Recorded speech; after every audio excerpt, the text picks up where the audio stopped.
Alright guys, mapayapang araw sa inyong lahat. Meron tayong reaction. Alright, ito ay kay Garin, no? Kay Kitty Duterte behavior dahil dun sa pinagagawa kaya pagbigyan na lang ang ginawa ni Kitty. Alright? Panorin po natin yan. Hi, good morning po, Kong Janet. Kung Janet, sundan ko lang po yung tanong ni Gab kanina kasi nabanggit niya yung kaya. Alright, ito ay panayam sa Iloilo First District, Janet Garin, no? Hold a press conference last Friday. Ma'am Hanilet. Kasi kahapon nag-press con din si General Torre. Kasama po siya sa mga nag-press con sa Malacanang. At nabanggit din naman niya itong si former presidential daughter na si Kitty Duterte.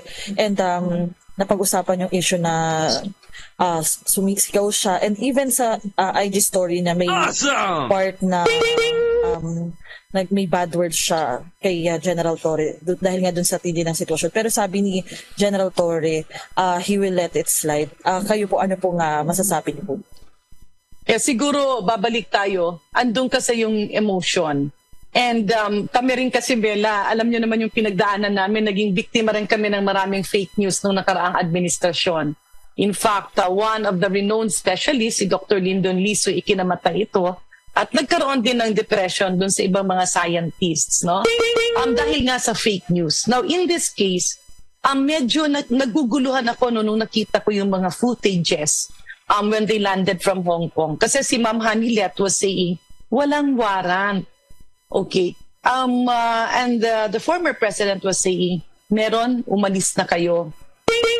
Doon mo makikita na compartmentalized din yung information. So, the president is a brilliant guy. No? Alam niya, prosecutor siya, abogado siya. Alam niya yung proseso.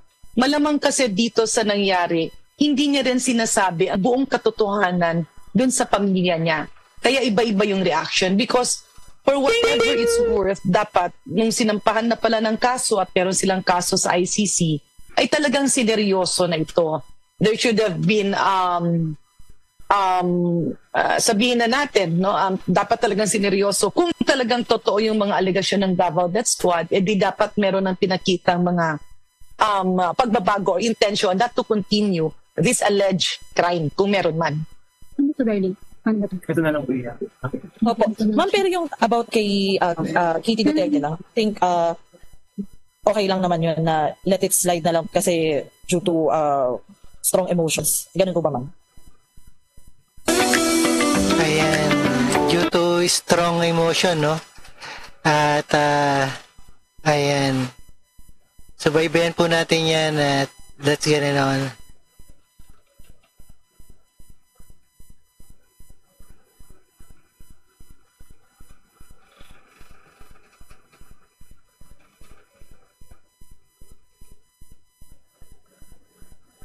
General Torre, kasi naiintindihan natin, no, yung kanilang maximum tolerance. So, andun din yung emosyon. Pag medyo patulan mo kasi yon, iibahin na naman yung interpretation. And I believe what's best now, babalik tayo, is for the Duterte family to help their father prepare their legal defense. Kasi dalawa lang yan. Unang-una, yung mga abogado nila dapat preparado. Ano ba yung mga impormasyon na kailangan? Because the best support that the Duterte supporters can give to the former president is to help provide evidence to counter the allegations.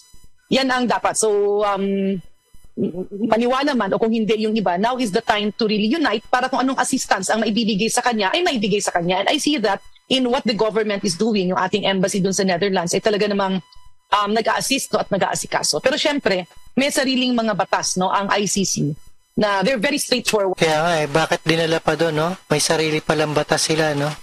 Dapat dito na sa Pilipinas inimbestigahan niya, no? Nilitis. Hindi yan sila paligoy-ligoy. Pag sinabi nilang, may nararamdaman ka ba? Titingnan ka kaagad nila. Pag meron kang sakit, ipapagamot ka kaagad nila. Kapag ikaw nagugutom, bibigyan ka ng pagkain. And the detention facility is, hindi naman siya kapareho. Siyempre, ang mamimiss mo lang doon, yung mga nakasanayan mong gagala ka sa mga neighbors.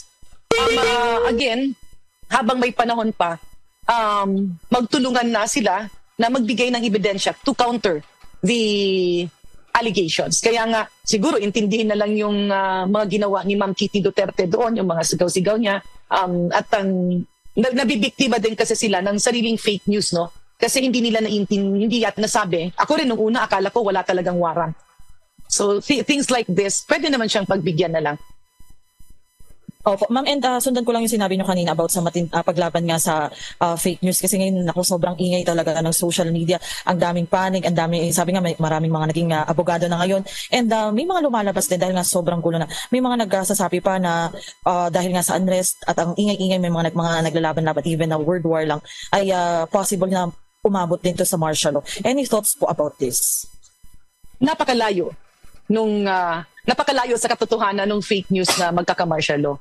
Unang-una, yes, talaga namang may mga pockets of demonstration. Natural yan kasi emotional ang tao.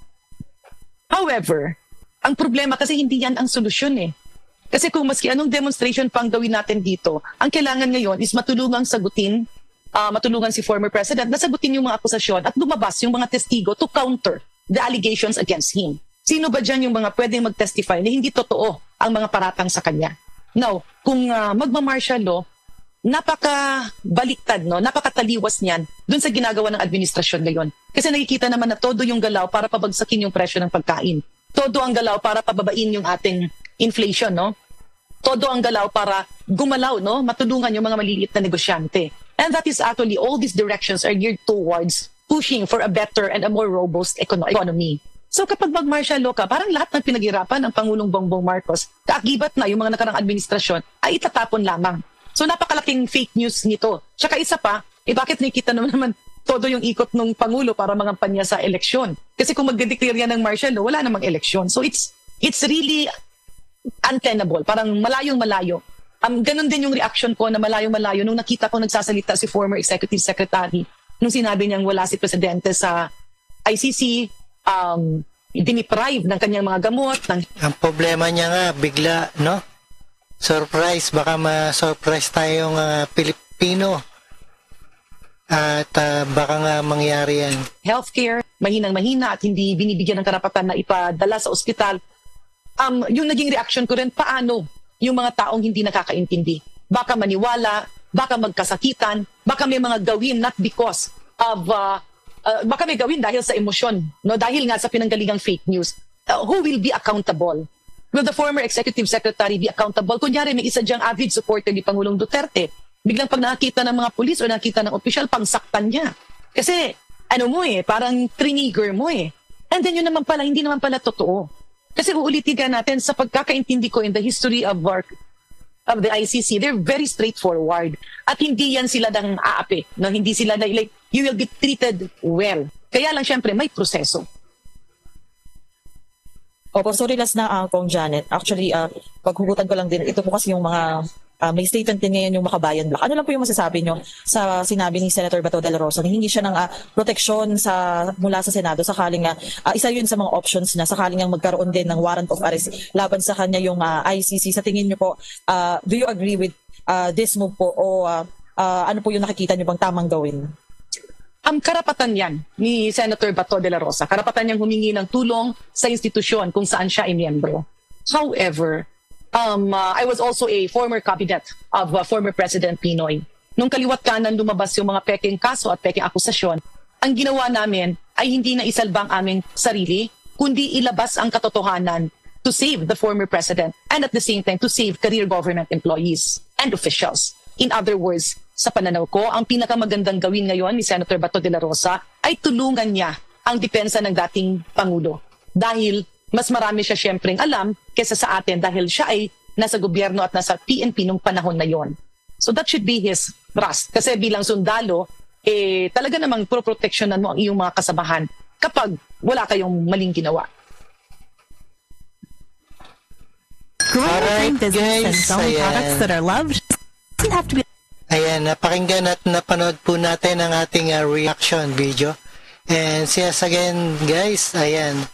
Ito ay Iloilo 1st District Representative Janet Garin, no? Nagsalita. Ayan, alright. Maraming salamat and peace out.